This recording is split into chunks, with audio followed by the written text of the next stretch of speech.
and we have to really escalate the noise we make so that we'll be heard.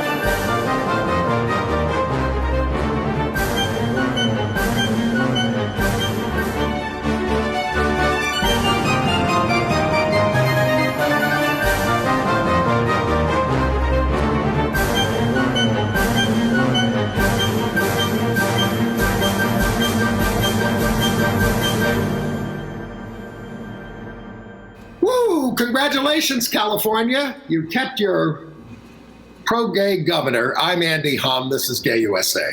I'm Ann Northrup, also celebrating. And that is our top headline today, I guess. California retaining their pro-LGBTQ governor, and we are celebrating and breathing a sigh of relief. Right. And the fired president of the Human Rights Campaign is now charging his former board with racial bias. Black, gay, religious, and AIDS activist Archbishop Carl Bean has died at the age of 77. He was known for all of that and for writing and performing a Motown anthem, I Was Born This Way. Well, actually, he didn't write it, but he covered it and made it popular. But more on that later. True, my mistake. Okay. Episcopal Bishop John Shelby Spong, who was a leader in LGBTQ liberation in his church, has died at 90.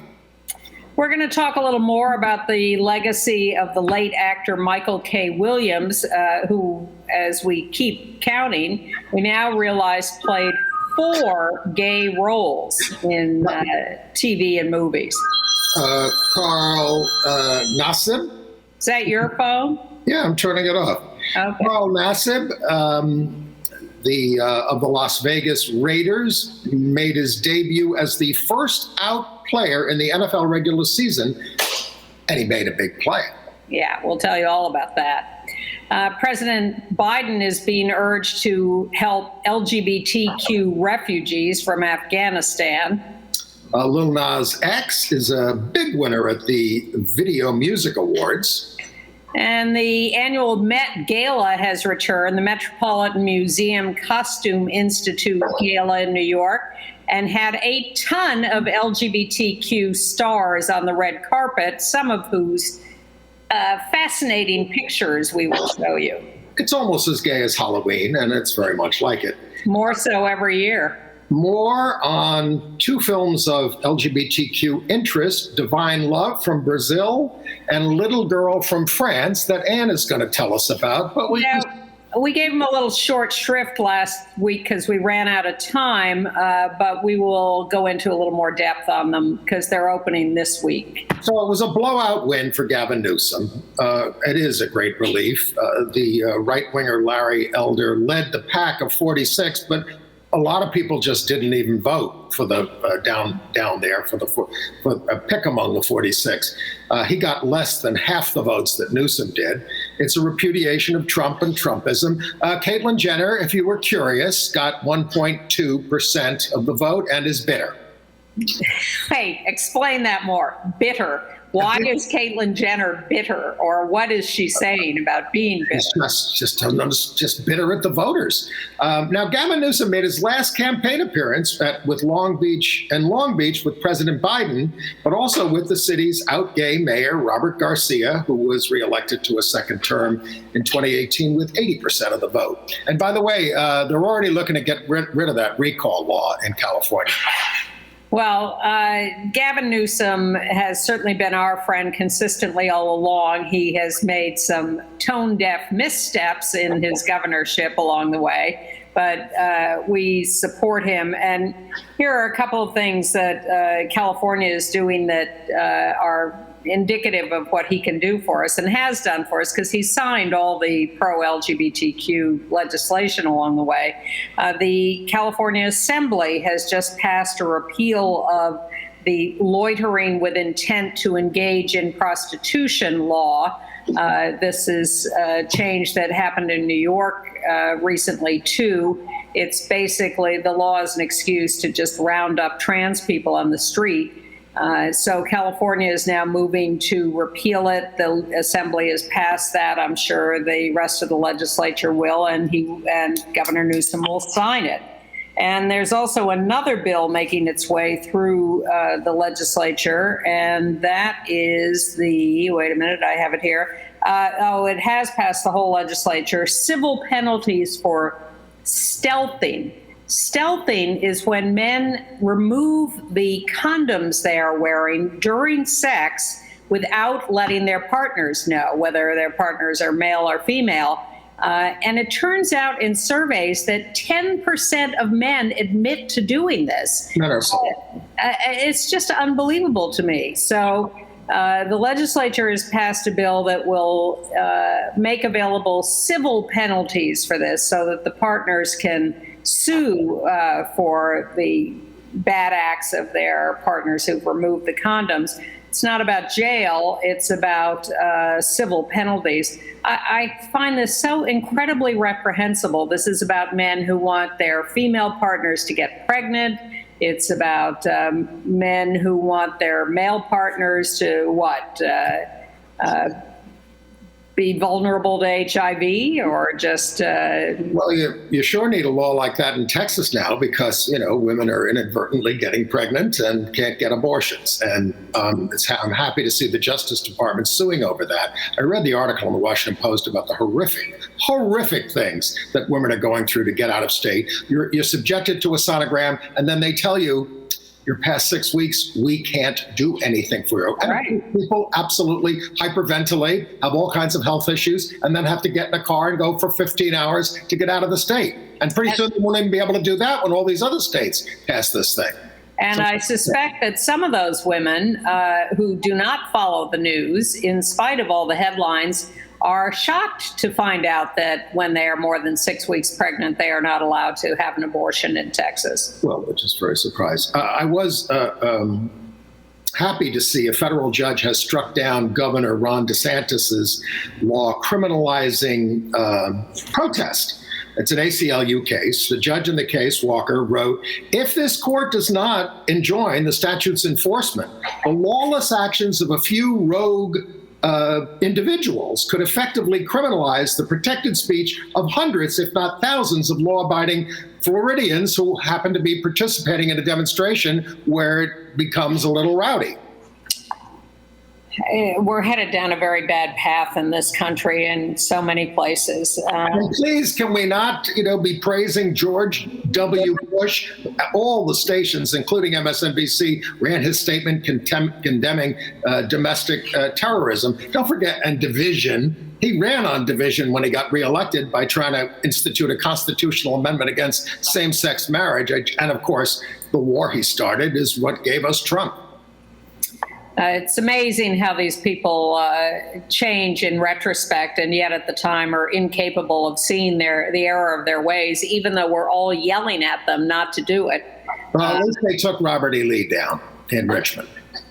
Well, talk about retrospect. That's a very long reach. I've read a lot more about him lately, and what a awful, monster he was. Well, I remember reading some book about him and his horse, Traveler, when I was a child and thinking, oh, this was so romantic. And Ken Burns romanticized him in the Civil War documentary. Yeah. And he sounded like a great guy. He would capture black soldiers and kill them in the war. Well, no one is romanticizing Alphonso David, who is still in the midst of this back and forth between the board of directors of the Human Rights Campaign and himself. He went on MSNBC this last weekend in an interview with Jonathan Capehart, longtime out gay journalist, to say that the board is acting in racist ways against him, that they never would have done this to any of the previous white leaders. And I have to say, aside from the merits of the case and whether or not he should have been fired, I can't help but agree that he has been ousted in a way that some of the previous occupants of that job were not. All about the Andrew Cuomo scandal. This week you had the entire board of the Time's Up group, resigning over their leadership getting involved with Andrew Cuomo. So, look, and that's also a group that was founded to help women who have been subjected to sexual harassment and wasn't doing such a great job of supporting a lot of them, especially if they were at the bottom of the economic ladder. Well, this is why we need to be extremely skeptical of these institutional efforts that become basically job creation events and are not necessarily doing the work they need to do. Look, today in Congress, as we're taping, they're having a hearing on the female gymnasts who were sexually abused by Dr. Nassib, and they were totally ignored by the FBI when they tried to complain. And it was only because they stood up and did something about it that this was finally revealed and addressed. You just cannot count on institutions to do the right thing, I will say with a sweeping statement. And when are we going to get the investigation, public hearing about the Ohio State wrestlers who were abused there under the watchful eye of who's this guy? Jim Jordan. Jim Jordan, as we say, GYN. All right. And by the way, please don't get involved with Andrew Yang and his third party movement. Split the election. I mean, he is such an awful, your 15 minutes are over. All right. But we move on to actually a good story from San Francisco where Megan Rohrer, a trans bishop, has just been installed by the Evangelical Lutheran Church.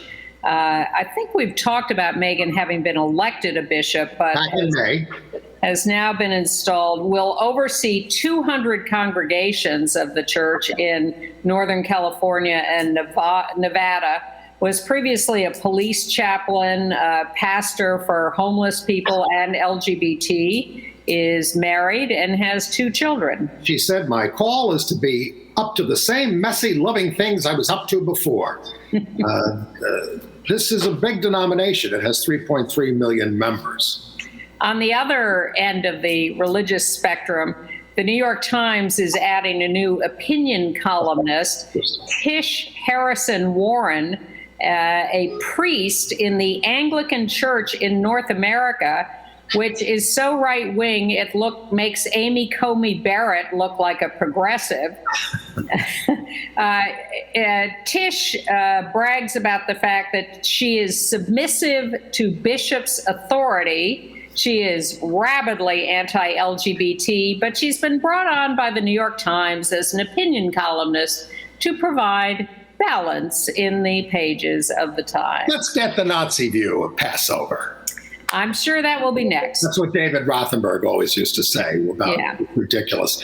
Staying in New York, we told you about the death of a trans detainee, Layleen Polanco, on Rikers Island a couple of years ago. It was supposed to lead to reform about solitary confinement and a lot of other reforms. Well, now they're exposing all these horrific conditions at Rikers, and the government is prompted to respond. Tish James is threatening an investigation, but it's, we just abandon these people out there and they die. 10 deaths this year. I mean, yes. When politicians went to tour the facility last week, there was an attempted suicide of a prisoner right in front of them.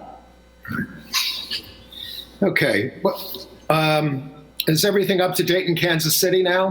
What's going on in Missouri with that? Well, the fight is continuing over the removal of the LGBTQ history exhibit at the Capitol in Missouri. Isn't that Springfield? Yes. Missouri, Jefferson City, isn't it? Jefferson City, whatever. But it's not Kansas City is my only point. But the Kansas City gay group put this together, I think. Yeah. And the Democrats are saying that the Republican governor lied about his statement that the exhibit had not received any approval before it was put up. And they have the goods to show that, in fact, it was approved.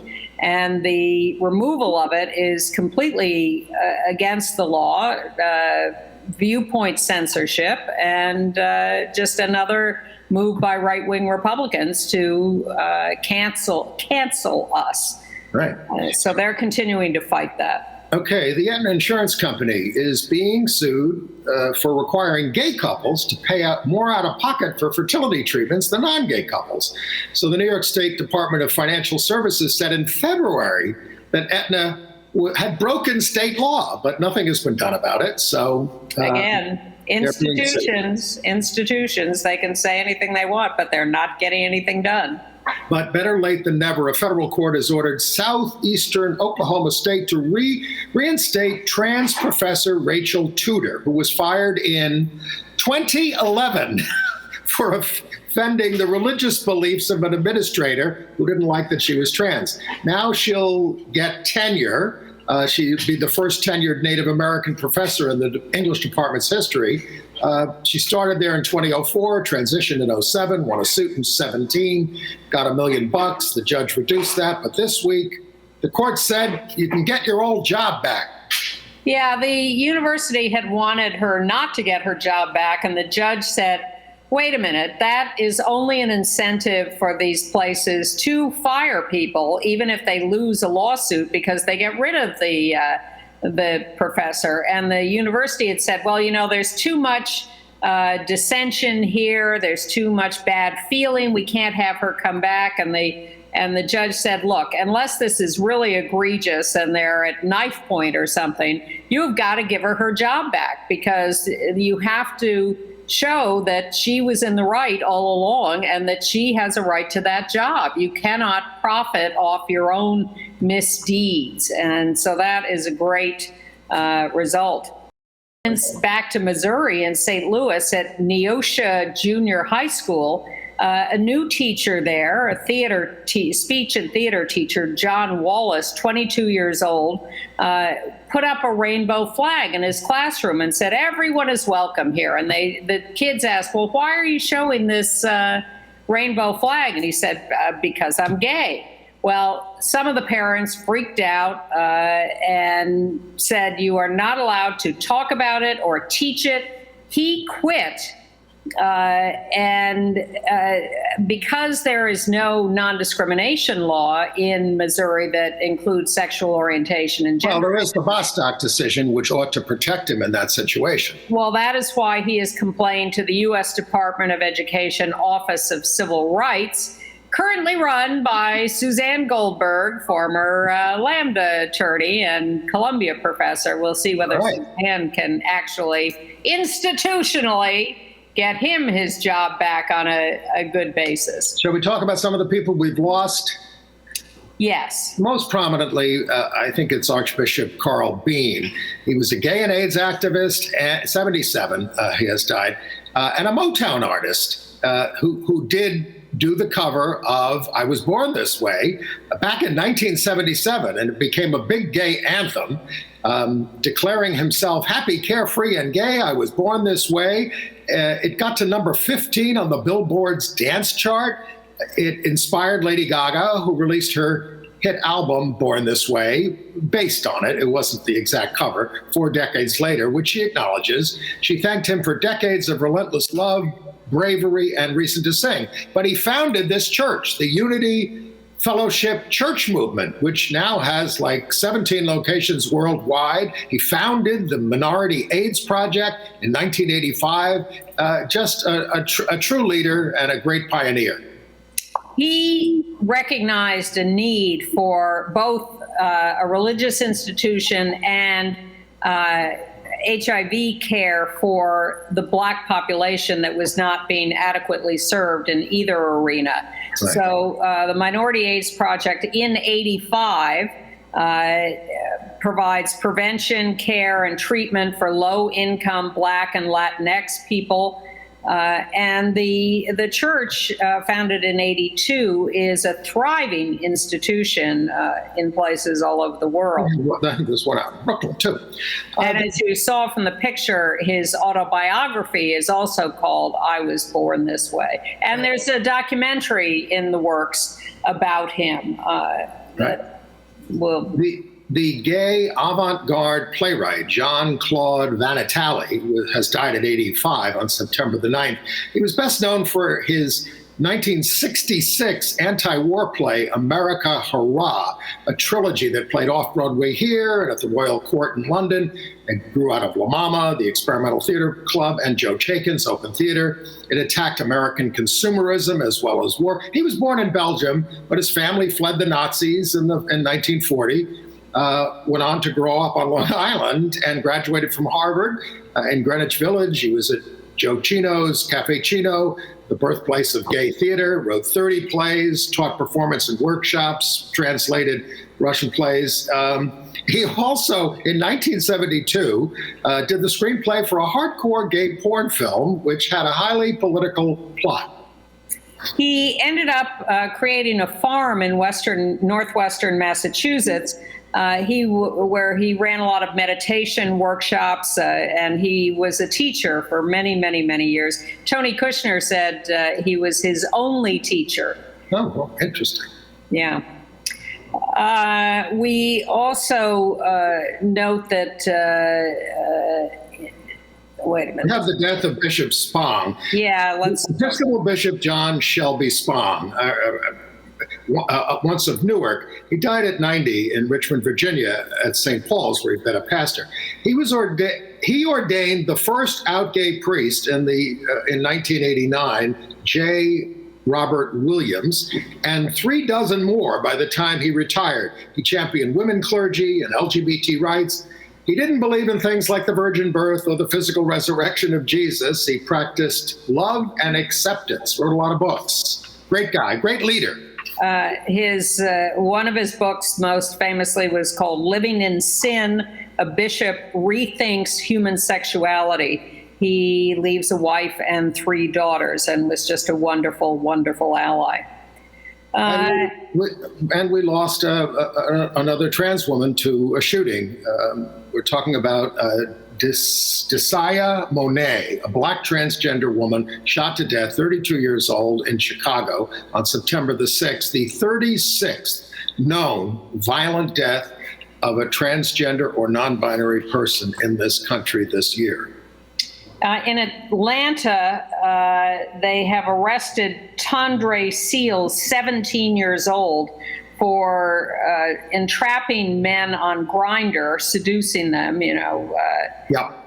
and accusing him of 8 gay men, and accused him of 8 robberies at gunpoint of these men. 17 years old, he's doing this. So please, again, we say this almost every week, be careful with these dating. The recommendation is, you're going to meet a stranger. You met them on Grindr. You think they're hot, whatever. Meet them at a bar. Meet them at a neutral place. Make sure they're introduced to someone else, like the bartender or someone like that. These are things that you can do, simple things to protect your life.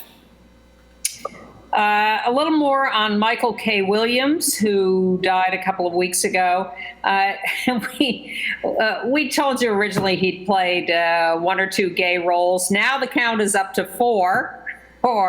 Including the one he's nominated for right now, Lovecraft County. And Lovecraft County is nominated for an Emmy. The Emmys are this Sunday, so you might want to tune in to the Emmys to see whether Michael K. Williams wins and how he is treated at the Emmys in memoriam. I just love this picture that I came across of him at a Berkeley, California Pride Parade. There he is in the parade. I think he was one of the grand marshals. Right. We told you he had a kid. He never declared himself as gay. He did say that he'd been molested as a child and that left him confused about his sexuality. But his work on The Wire, for instance, taught him it was important to play characters in pain. What a brilliant actor. Yeah. And by the way, Pride parades and celebrations continue to be canceled this year. San Francisco, Chicago, Atlanta, Austin, Oakland. Everybody's waiting till next year for most of these things. I was very moved by the U.S. Women's Open Tennis tournament won by this 18-year-old, Emma Raducanu, 18, after she defeated a 19-year-old, Leylah Fernandez, in straight sets. She actually defeated all her opponents in straight sets, but she was presented the trophy by Billie Jean King, and it was just very moving to see that. She is a daughter of a Chinese, this is not Billie Jean, of course, but the winner. She's a daughter of a Chinese mother and a Romanian father, born in Canada and moved to the UK. It's a fabulous immigrant story. It is, and so is Leylah Fernandez, the young woman she beat. So it's a real changing of the guard, potentially, youth movement in tennis, and a thrilling U.S. Open with the two of them in the final. But it's not the only place Billie Jean showed up in the last couple of days. We saw her yesterday here in New York at the ceremonial groundbreaking for the new American LGBTQ plus museum at the New York Historical Society. On Central Park West and 76th Street. That's Billie Jean and Richard Burns, who's been the chair of the board. They put this together. And then we have another picture of Andre de Shields, who spoke brilliantly, melding the African-American cause, the Black cause, the gay cause. And there's Corey Johnson, who's the Speaker of the Council, who was there with the mayor. They have put up $25 million for this project. They have to build a building. It's going to take time, but it was, so that's going to be our big American LGBTQ plus museum. And there were a lot of old activists and institutional leaders who could be in the museum right now. I know. I wanted to go around to everybody and say, how did you make LGBTQ history? But I was too tired.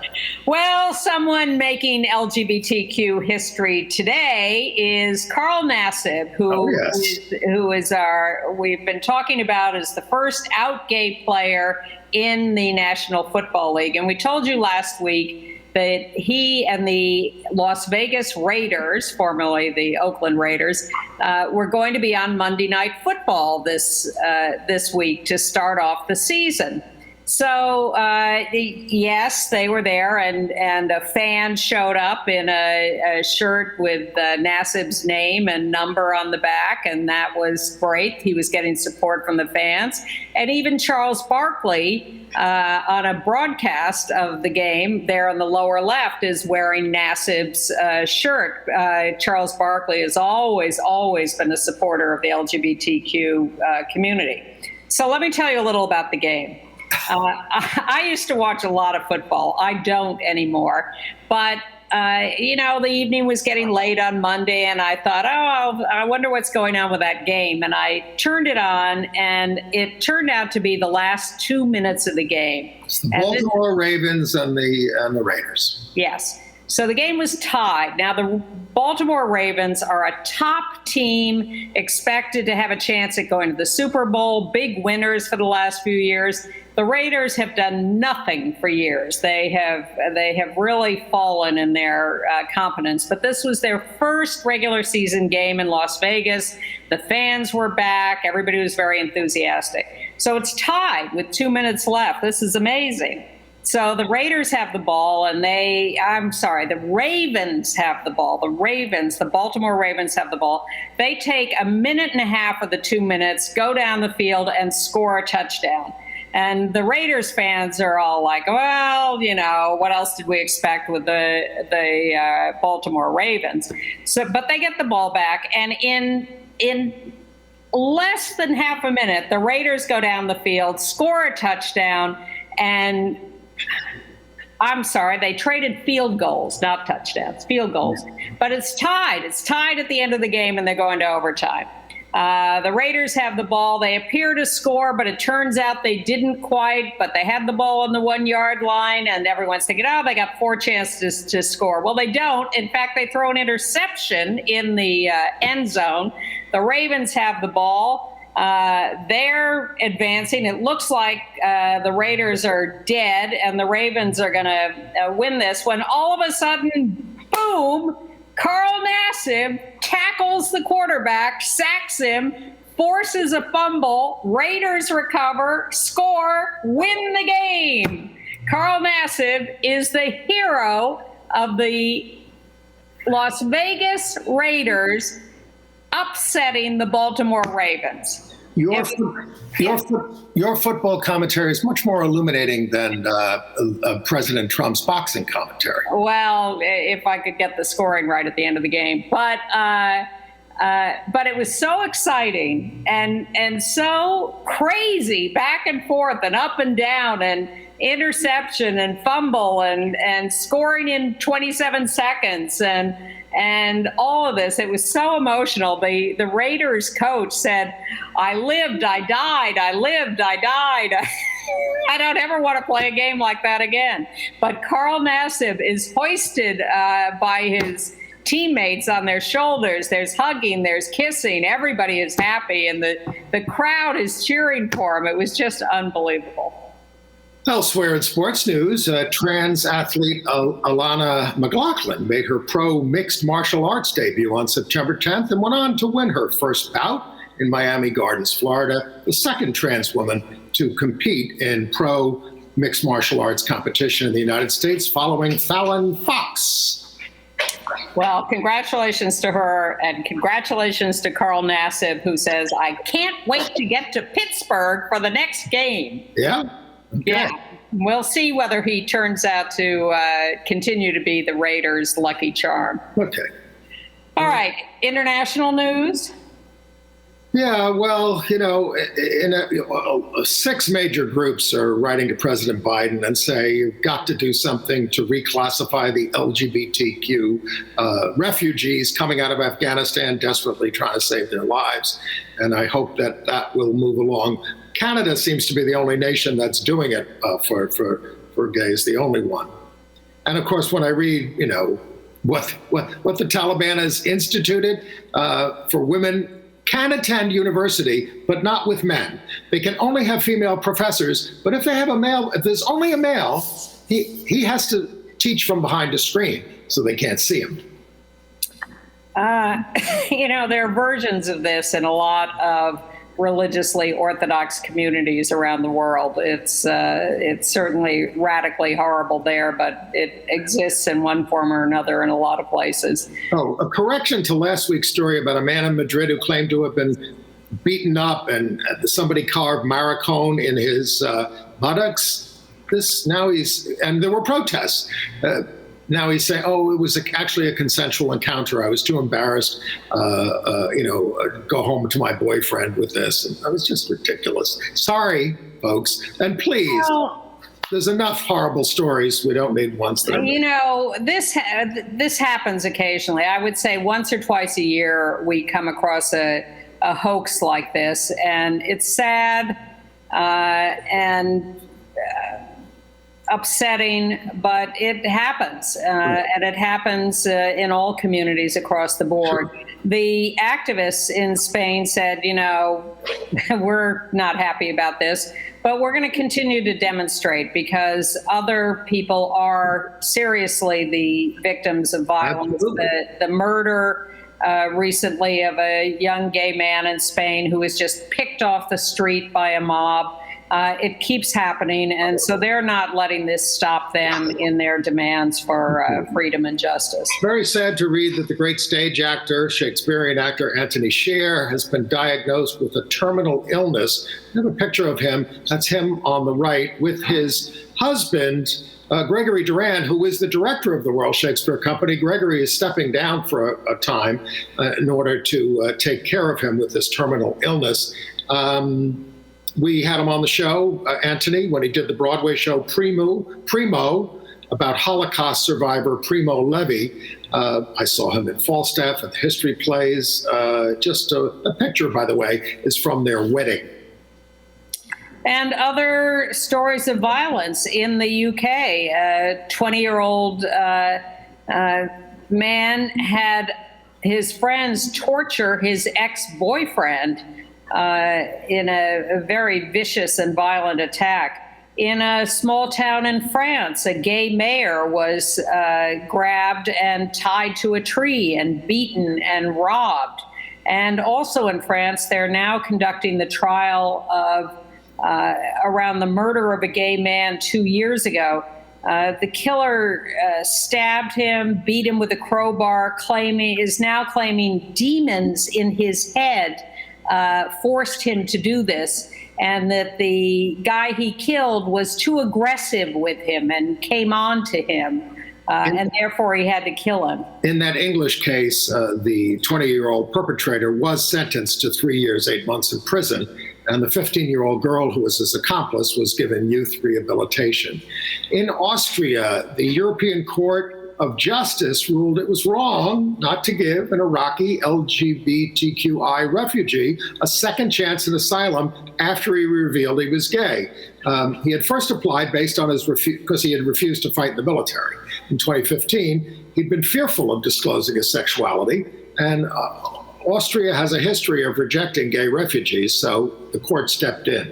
Yeah, their history of refusal includes refusing some who they said didn't look gay enough and therefore were not at risk, and others who were too gay, too effeminate. Why that made them ineligible for asylum is a mystery.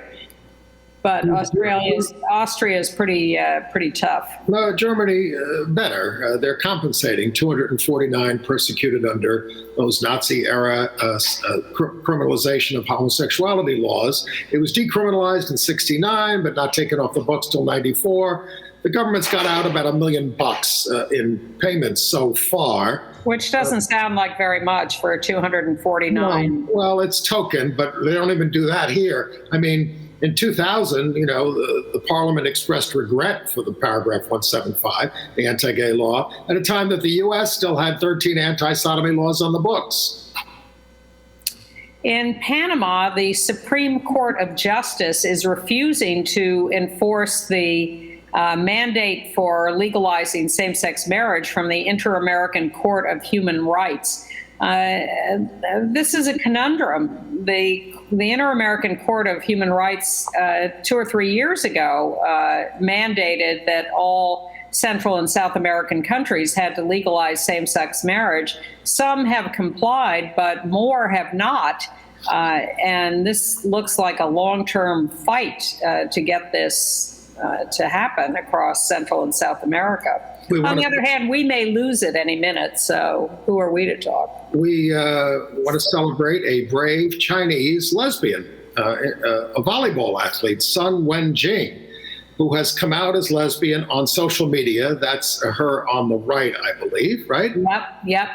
And her girlfriend on the left. This photo has gotten 45,000 likes. At least, probably more by now, comes amidst a government crackdown on gay people and gender variant people. Anyone who comes out in China these days is taking a big risk because the crackdown is severe and relentless. And so she is regarded, both of them, appropriately as being very brave in appearing publicly.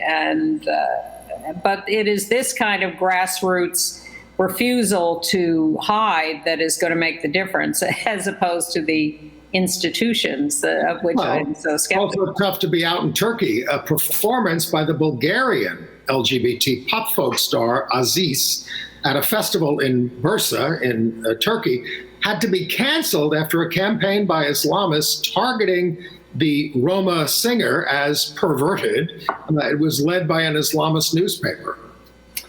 Better news from Wales, or partially at least. The church in Wales has voted to allow blessings of same-sex unions, not marriage, but blessings of same-sex unions as a 5-year experiment. Well, the Episcopal Church in England does not allow same-sex marriages. True. The Anglican, yeah. Yes.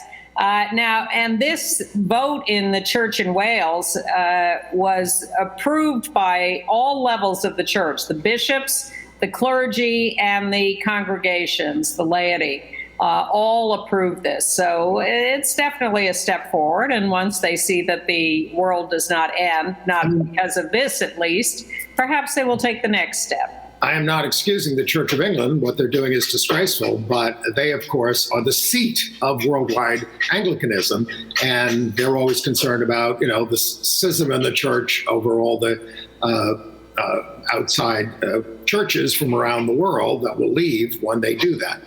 All right. By all means, keep the church together in a discriminatory stance. Please, I'm just telling you why you're not going to see it anytime soon. And final count, or it seems like the final count from the Paralympics in Tokyo, which followed the main Olympics, 36 out LGBTQ plus participants who won 25 medals. Very wonderful showing at the Paralympics in Tokyo. All right, AIDS news. September 18th is National HIV and Aging Day. There was an article in the Annals of Internal Medicine that says early death rates for Americans living with HIV and getting treatment are no longer very different from those who are HIV negative. So get tested and get into treatment and have a normal life, but be gay. And get your COVID vaccines while you're at it. Yes, please. And wear your masks. We're indoors separate, so we're not wearing masks at the moment. But we were wearing them yesterday outdoors. We were some of the few. Yes, a lot of people not wearing masks, but they were outdoors and they were all vaccinated. You had to prove you were vaccinated to get into this event. You've read about all these right-wing radio hosts dying of COVID. Well, here's another one, Bob Enyart. He spent the early 1990s gleefully reading the names of people who died of AIDS on the air and playing Another One Bites the Dust, and said gay people make him vomit. He's a pastor also.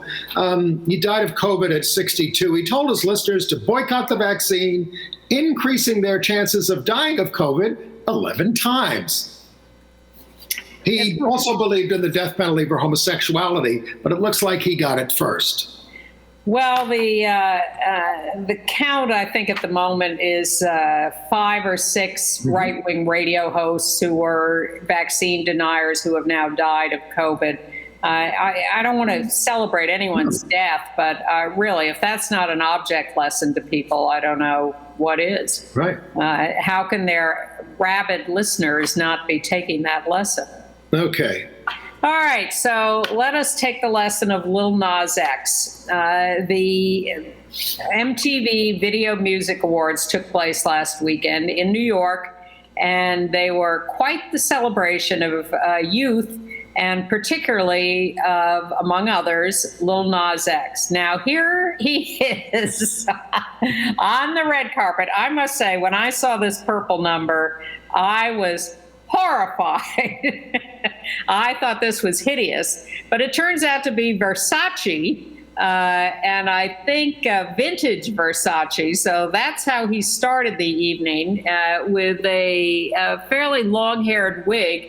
He's being interviewed by one of the MTV red carpet hosts, and he asked her, how do you like my beautiful outfit? And her response was something like, well, let's talk about that later.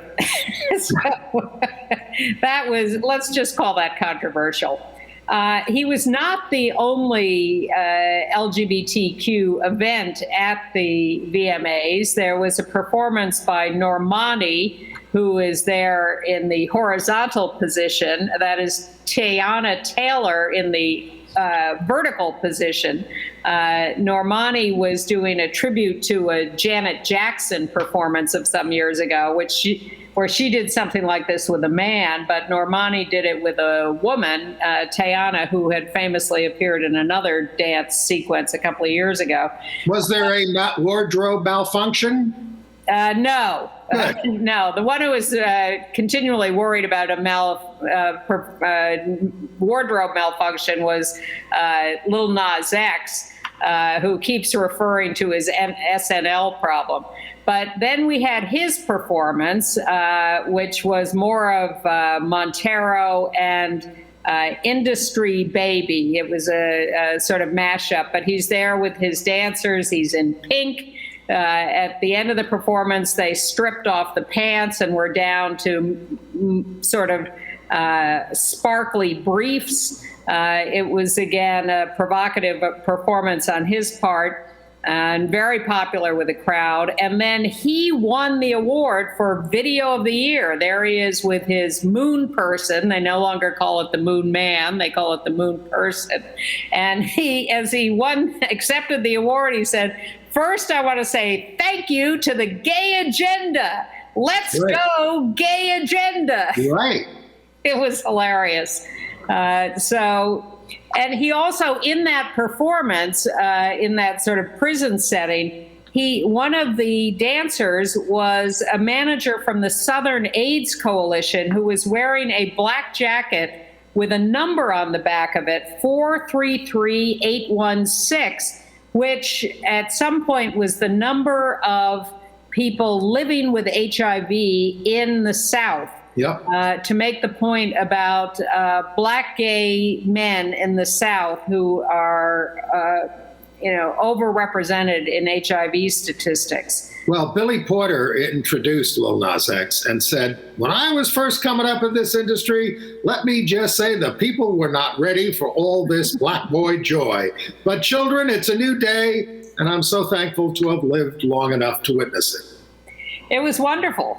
It was really wonderful. And it was wonderful to he brings such joy to this, and that joy is infectious. And he has brought the crowds along with him.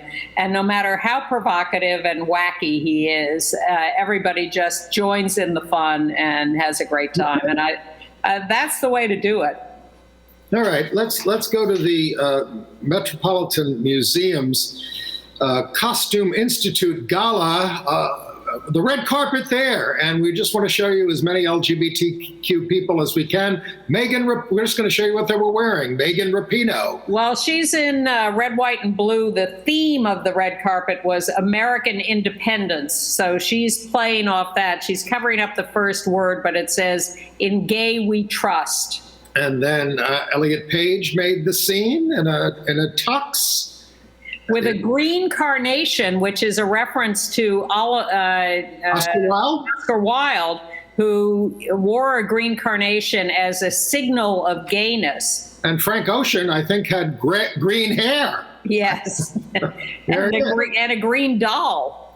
And then Lil Nas X, let's see what he was wearing there. It looks like he's in Star Wars. Well, this is the middle of his three costumes. First, he had a big cape that covered this. Then he had this. Then this came off to reveal a bodysuit. I think it was all Versace, and quite stunning. And then the multi-Emmy Award winning, oh my God, Golden Globe winning Dan Levy of Schitt's Creek. What is going on there? It looks like a butterfly, I think. No, I think it's two people kissing, but it's very strange. I cannot imagine what prompted him to put this on. The Tony-nominated Jeremy O. Harris, the playwright of Slave Play, is there in just a big yellow coat. And by the way, the Tonys are coming up, I believe, on September 26th. On CBS for an hour, but also on Paramount Plus, I think it is, before that. So we'll find out who won from 2 years ago. Well, this is a lot more attractive outfit than Dan Levy's, I have to say. And then? Oh, Kristen Stewart, who to me is unrecognizable in this look. She decided to channel Betty Page. I don't know why she chose that as her American independence look, but she did. Now she's about to have her movie on where she plays Princess Diana. The movie is called Spencer, which was Diana's name, Diana Spencer. And that was a huge hit at the Cannes Film Festival, and that's about to come out. And then trans actor Janet Mock there. Writer, director. There was a very large representation of black trans women. There's Janet Mock, followed by MJ Rodriguez, who was also nominated for an Emmy Award for Pose. Yes, and her co-star in Pose, India Moore, looking stunning in this outfit. I think that's one of my favorites. And finally, Tom Daley is back from the Olympics and everything else and came to New York and wore a very simple outfit.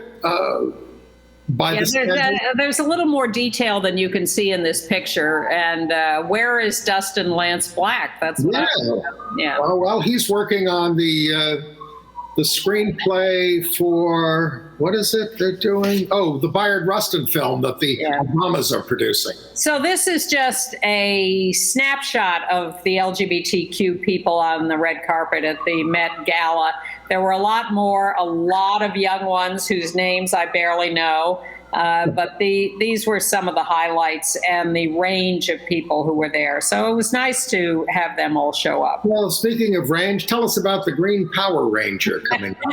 Well, Izzy Garcia and here pictured with her girlfriend Fern as the Green Power Ranger. This is not her Green Power Ranger armored outfit, but she is being out as a lesbian on the upcoming show.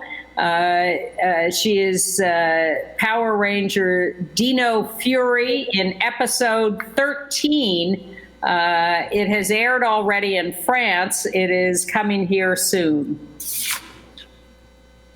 Then I mentioned briefly last week a couple of movies of interest. I want to give them a little more space this week. Divine Love from Brazil, which is now available on iTunes, Amazon, Google Play, Vudu.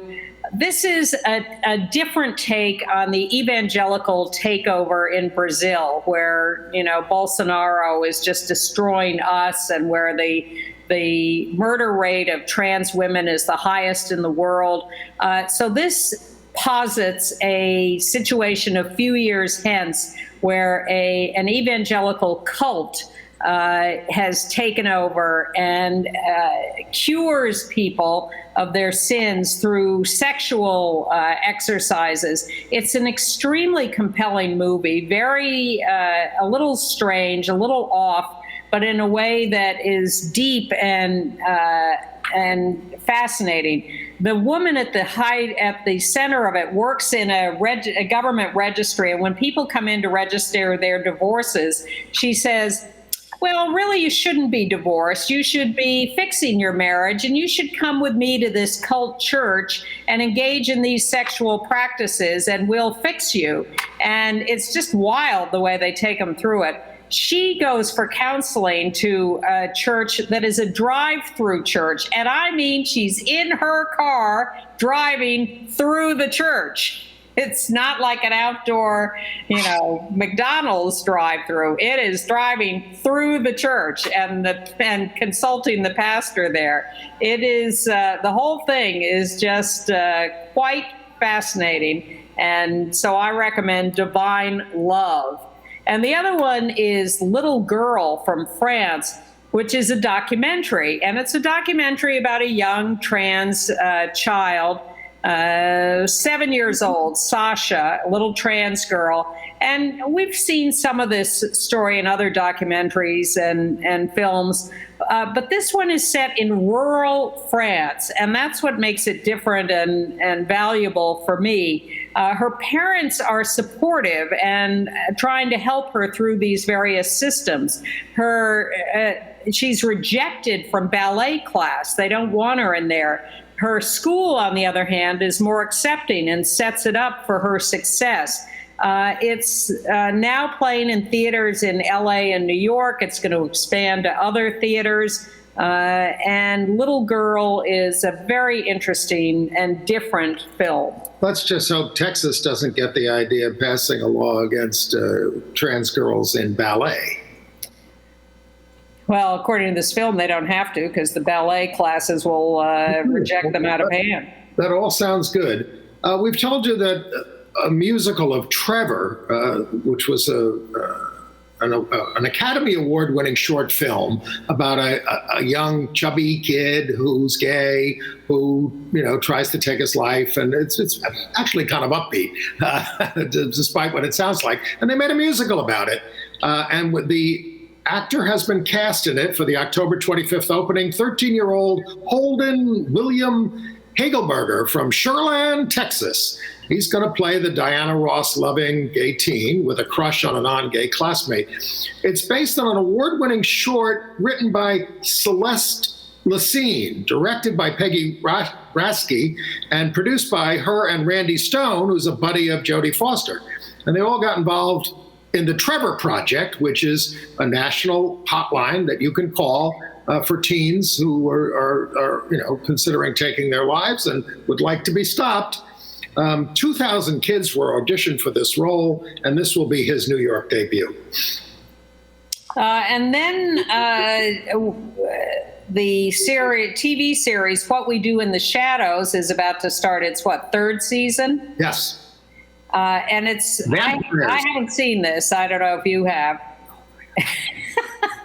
It's about vampires on Staten Island. But the non-vampire in it is Guillermo, who was played by Harvey Guillen. He's the only human among them. And he gave a big interview in the Times, and he said, look, I'm not waiting for people's permission to be comfortable in my body, in my queerness, in my brownness. I'm okay with you not feeling comfortable with me being proud. Well, we've always said that we're not looking for tolerance, we're looking for respect. Yeah. And so we're not, and of course, as activists, we say we're not looking to be loved, we're looking to change policy or whatever our goal is. And don't beat us up. Please. Yeah. Yes, we are asking for that. No violence. Well, someone who's really out and proud, do we have time for this? Only if you hit it right now. Okay, everybody's talking about Jamie, Amazon on September 17th. Big hit in London. Let's run the... Baby, I'm a hit. Ladies and gentlemen, Legit. would you give a warm welcome Better give me room. for the soon-to-be legendary Jamie New. Me? Sorry, miss. Just daydreaming. Pretty. I got something to show you. You gotta swear not to tell anyone. Tell anyone what? I want to be a drag queen. Oh my days. You belong in the spotlight. So, why do you want to be a drag queen? Because it's all I ever dream of. And when I close my eyes, it's all I can see. You just found yourself a mentor. Yeah, yes, please. I don't know who I am. You're 16, of course you don't. Do what you need to do. Be who you want to be. I got the dreams, I got the style. Mom, I got the moves to do you ever wish I were just kiss my normal? No. And what's normal anyway? 'Cause I'm gonna kiss the sun. Stop waiting for permission to be you. If I don't say it enough, you're the best friend a boy who sometimes wants to be a girl could ever wish for. 'Cause I'm gonna be the one. Okay, everyone's talking about Jamie on Amazon. We're done for this week. Rob Shooter as our guest next week. And I'll look forward to seeing you again next week too, Ann. You too, Andy. Bye-bye. Bye, everyone.